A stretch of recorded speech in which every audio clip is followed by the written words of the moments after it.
Hey everyone, thank you so much for being here today. My name is Felicia from SweetGeorgia and also the School of SweetGeorgia. And today we're going to talk a little bit more about blending boards. And I have two blending boards to compare. One of them is the Ashford blending board and the other one is the Loüet blending board. And we're going to talk a little bit about these two blending boards, what you might use them for, and which one might be right for you. So way back when I first started spinning, I did not have a lot of tools to do any fiber prep with. And so one of the very first things that I got myself was a set of hand cards. Now I got myself hand cards because they were small, they were portable, they were quite affordable. And these hand cards, these are Ashford student hand cards. These have been with me since the beginning, since probably about 2005, 2006 or so. And so they're still in great condition. They will last a long, long time if you just take care of them. Now, I used these initially to learn to prepare fiber and things like that, but there's only so much fiber you can prepare with a set of hand cards.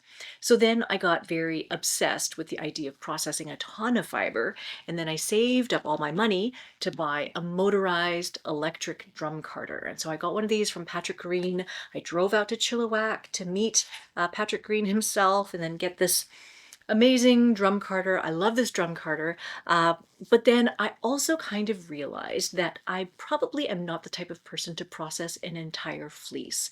And even with the motorized function of a drum carder, it can only go so fast and you can only process so much fiber. So I think that I thought I would be able to process way more fiber, but in fact, there's only so much fiber you can process at any given time, even with a drum carder.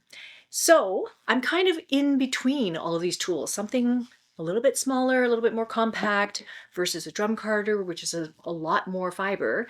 And in between, there is like this nice tool, this nice fiber preparation tool that kind of sits in the middle between those two things, and that's the blending board. Now, since starting the School of SweetGeorgia back in 2017, I have had the great chance of meeting many spinning instructors, including Debbie Held, Kim McKenna, Diana Twiss, who all have used blending boards in some way, shape, or form to prepare their spinning fiber, either to mix colors, to add textures, to create a different kind of spinning preparation in order to produce a certain kind of yarn. There's lots of different things that you can do with blending boards. And so over the years, I've become quite inspired by what you can do with these. So these are relatively portable. They're relatively lightweight. They can sort of pack flat if you need to carry them around anywhere, and they can just fit in a box. But they also have quite a large surface area. So compared to a hand card, they have about 4 times as much real estate, and so there's much more blending area that you can work with.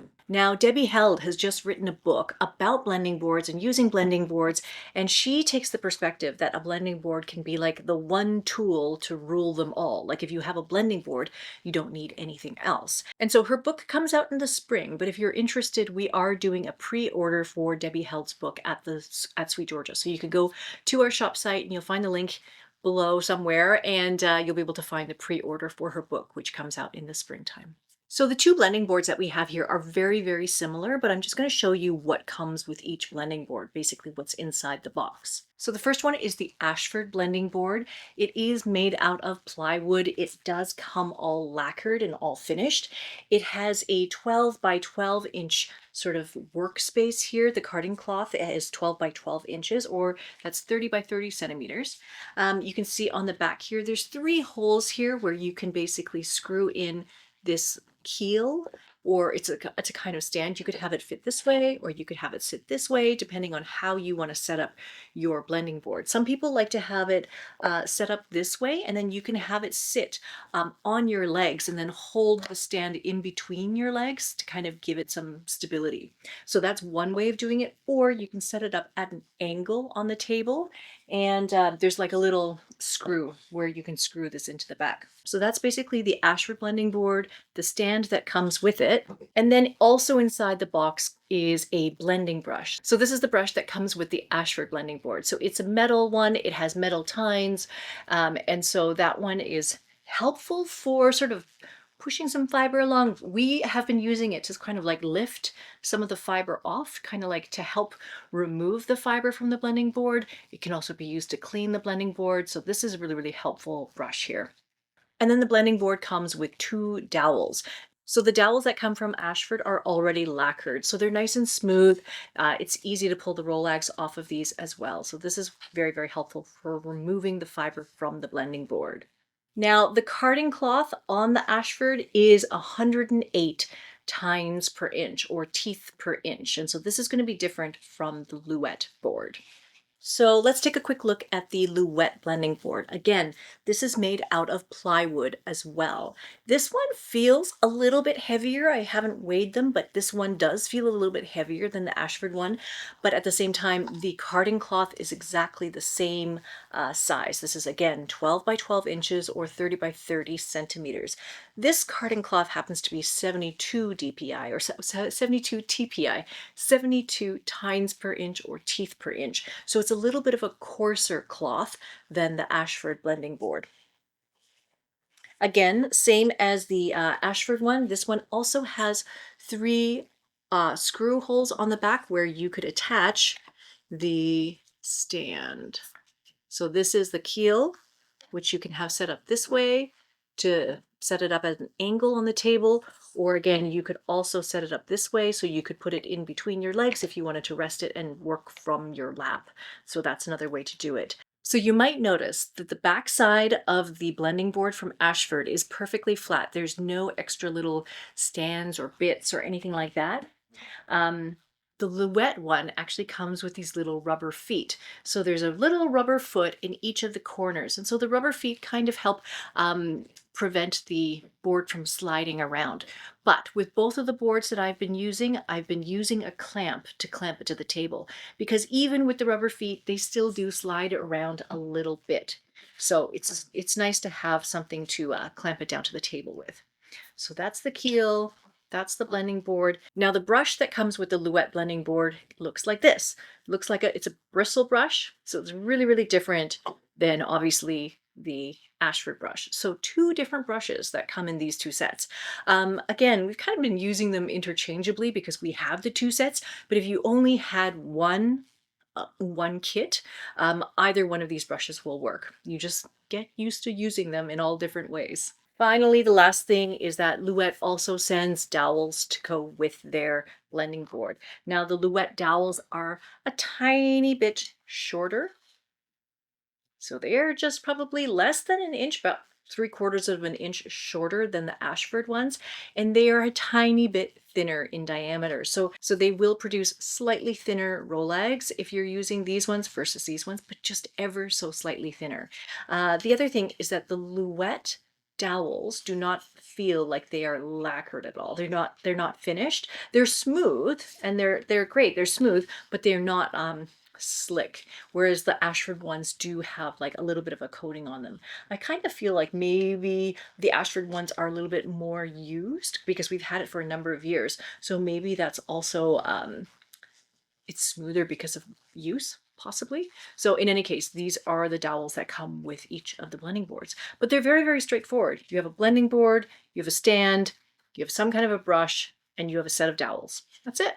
So I have so far made 47 rolags just today in testing both of these blending boards to see how they feel and how they're a little bit different. Now, like I said before, the Ashford one has a sort of a finer carding cloth compared to the Loüet. The Loüet is 72 tines per inch. The Ashford is 108 tines per inch. When you actually go and use these, they feel ever so slightly different. With the one that has the finer cloth, when you're pulling the fiber through it or you're just kind of laying the fiber through the blending board, you can just feel ever so slightly. There's a little bit more grip to it. There's a little bit more friction to it, but it still produces a very, very similar kind of blend. And it doesn't have any obvious differences to the rolags that have been made. It's just as you're pulling the fiber through, it just feels ever so slightly more grippy. In the end, here are 3 rolags that I made on the Ashford blending board and 3 that I made on the Loüet blending board. And the only difference is that the Loüet blending board rolags are just slightly thinner in size, but otherwise they feel very, very similar. You know, one of the initial thoughts was if you have a finer carding cloth, it would probably be better for blending colors or blending smooth rolags. And then if you had a coarser one, then it would be better for adding in like little mix-ins like silk noil or wool neps or like little bits and pieces of things. But at the end of the day, they both take the texture really, really well. They both blend color really well. And so they both just seem like they work very similarly. So it kind of depends on if you have any sort of brand loyalty, if you like Loüet products, if you have Loüet looms, if you like Loüet spinning wheels, that sort of thing, versus if you like Ashford products, you like how they're built, you like other you like other Ashford tools that you might have. I mean, it just depends on if you have any sort of preference for one brand or the other, one type of wood or the other. I mean, the Loüet ones have this nice lighter birch color wood, and then the Ashford ones are a little bit darker wood. So it could be even just the aesthetics is a little bit different, but otherwise they're both built very, very well. They're both very sturdy tools. They both function very similarly. The Ashford one is a little bit less expensive than the Loüet one, but we offer both of them on our store, shop.sweetgeorgiayarns.com. And the Ashford ones we can only send within Canada, but the Loüet ones we can send to anywhere in the world, if that makes a difference to you. Now, just talking very quickly about the two brushes. Yes, they are different kinds of brushes that come in each of the kits. Our team found that this one was a little bit better for cleaning and maybe not as people didn't like it as much for actually blending the fiber in, but either one of these could be used. And the other thing that I learned from watching Debbie Held's class and also Kim McKenna's class is that you're not limited to just these brushes that come with your blending boards or with your tools. Very often you can go to a pet supply store and find a dog brush or any other kind of brush that might work a little bit better for your blending board. Depends on what kind of rolags you want to make, depends on what kind of textures you want to use, but these are not the only tools that you can use for your process. You can go find some other kind of brush that works. So when we initially thought about making this video about comparing the Loüet or the Ashford blending boards, we're trying to find the differences. The real only difference is the carding cloth. One is 72 tines per inch, one is 108 tines per inch. Effectively, in practice, you can make very similar rolags using each carding cloth, and it's basically whichever one you happen to prefer. With any of these tools, with any of the blending boards, or if you're using hand carts to make rolags, at the end of the day, the most important thing is that you practice using the tools and you will become much more adept and just much more familiar with your own tool. You'll know where to clamp it, how to clamp it, what angle you like, how much you have to pull, how much fiber to put on your blending board. You will learn all those things with more time spent with your board, and make yourself 47 rolags and find out what you like the best. So I hope that this video has been helpful. If you do have any questions about any of these spinning tools or the blending boards or fiber prep tools, please feel free to leave them in the comments below. We do look at all of the comments here.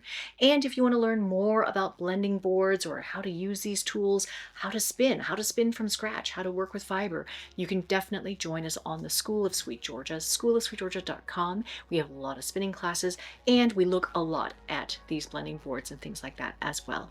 Finally, if you want to hear about everything that we're doing at Sweet Georgia for the fiber arts, please sign up for our newsletter. It is sweetgeorgiayarns.com/newsletter. And then you will be sure to get all the news about whatever fiber we're coming out with, yarn we're coming out with, courses that we're launching, everything that we do in the fiber arts you can find there on the newsletter. So thank you so much for being here for this one. I will see you in the next one. All right, bye for now.